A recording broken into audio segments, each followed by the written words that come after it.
یہ حال ایک کا نہیں ہوا، نمرود کو دیکھ لیں، حضرت ابراہیم علیہ السلام کو کہتا تھا میں رب ہوں، آپ نے فرمایا رب تو وہ ہے جو زندہ کرتا اور مارتا ہے۔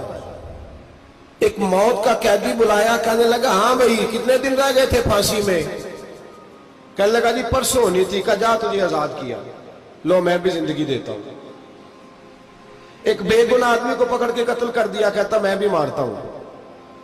حضرت ابراہیم علیہ السلام کہنے لگے تو بیوقوفوں جیسی دلیلیں دے رہا ہے، چل اس طرح کر، میرا رب سورج مشرق سے نکالتا ہے، تو اگر رب ہے تو مغرب سے نکال کے دکھا۔ اب دلیل کا جواب کوئی نہیں تھا تو کہنے لگا پکڑو اور آگ میں ڈال دو۔ اللہ کے نبی کو آگ میں ڈالنے والا، یہاں ایک مچھر بیٹھا ہے، 400 سال حکومت کی اور خدائی کا دعویٰ کیا، یہاں مچھر بیٹھا تھا، چھینک آئی تو مچھر اندر چلا گیا۔ پہلے دربار کا ادب یہ تھا کہ جو آئے سجدہ کرے، اب اس کے سر پہ کوئی چیز مارتا تھا تو اسے سکون ہوتا تھا، مچھر تھوڑی دیر کے لیے اس کا دماغ چھوڑتا تھا۔ او بھائی یہ اس دھرتی پہ اللہ نے لوگوں کو نظارے دکھائے اور ہمیں سمجھانے کے لیے دکھائے، ہمیں تفکر کی، غور کی دعوت دی کہ دیکھ لینا، اپنے عمل کو پرکھنا۔ تمہارے عمل حضرت موسیٰ کے فرما برداروں جیسے ہیں، جناب ابراہیم کے فرما برداروں جیسے ہیں، یا بن کے بیٹھ گئے ہو؟ اب دربار کا ادب یہ ہے، بے بسی کا یہ حال ہے کہ جوتے لٹکتے ہیں دربار میں، جو آتا ہے جوتا کھینچتا ہے، اور ادب یہ ہے کہ 10 جوتے نمرود کے سر پہ مارو، اور 400 سال جوتے لگتے رہے۔ روتا تھا، جو آدمی آتا تھا منتیں کرتا تھا، کہتا تھا کہیں سے کوئی دوائی مل جائے گی۔ پاگلوں جیسی زندگی گزاری، پاگلوں جیسی سخت، وہ تو حساب وقوع قیامت تو حساب ہوگا ہی۔ یہاں لوگ پاگل ہو کے مرتے ہیں، معذاللہ نفسیاتی مریض ہو کے مرتے ہیں۔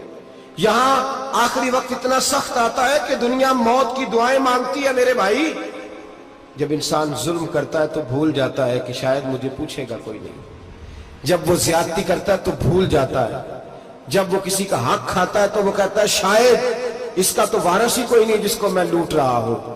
لیکن جب اللہ کی پکڑ آتی ہے، حجاج بن یوسف ظالم تھا، اس نے اچھے کام بھی کیے تھے، قرآن پاک پر زیر زبر آراب حجاج بن یوسف نے لگوایا۔ محمد بن قاسم کو ہندوستان سندھ کے علاقے فتح کرنے بھی حجاج بن یوسف نے بھیجا تھا۔ ساری خوبیاں اپنی جگہ پر، ظالم بہت بڑا تھا۔ کسی آدمی نے اس کے سامنے کونے کی طرف منہ کر کے ساتھ والے سے بات کر لی تو کہنے لگا میرے خلاف کیا، اس کو لے جاؤ، 2 ٹکڑے کر کے واپس لے آؤ۔ توتی بولتا ہے نا، اقتدار، جب کسی کے ہاتھ اقتدار ہوتا ہے نا، وہ چاہے ایک گھر کا کیوں نہ ہو، وہ 10 بندے فیکٹری میں کام کرتے ہو اور جو ان کا مالک ہوتا ہے وہ کہتا میں مالک ہوں، مجھے مانو۔ جب تو صاحب اقتدار ہوتا ہے نا، جب تو سسر بن کے بیٹھتا ہے اور کسی غریب گھر کی بہو آتی ہے 2-4 تو کہتا میرا اقتدار ہونا چاہیے، جب میں کھانسنے لگوں تو ہر آدمی کے ہاتھ میں ٹشو پیپر ہونا چاہیے، جب میں بولنے لگوں تو بندے ہوئے ہاتھوں سے ہر آدمی جی جی کرتا ہوا کھڑا ہونا چاہیے۔ جس آدمی کا، اور یہ کام بہو بھی کرتی ہے کئی دفعہ، وہ بھی کہتی ہے کہ تمہیں پتہ نہیں میں کتنا لمبا چوڑا جہیز لے کے آئی ہوں، جب میں سونے کے لیے اپنے بیڈ روم میں جاؤں تو خبردار بوڑھے بابے کو اجازت نہیں کہ وہ کھانسے، اماں کو چاہیے کہ اگر اس کو بڑی سخت پیاس بھی لگی ہے تو میرے سوتے سوتے باورچی خانے میں برتن نہ کھٹکھٹائے۔ جو جہاں بھی جس اسٹیج پہ بھی بیٹھتا ہے وہ کہتا ہے کوئی نہیں مجھے پوچھنے والا، میں مطلق العنان ہوں۔ جوان بوڑھوں کا مذاق اڑاتے ہیں، سمجھتے ہیں شاید کبھی بوڑھے ہی نہیں ہونا، مذاق اڑاتے ہیں۔ تندرست لوگ بیماروں کا مذاق اڑاتے ہیں، شاید کبھی بیمار نہیں ہونا۔ حجاج بن یوسف ظالم تھا، ظلم کرتا تھا، زیادتی کرتا تھا،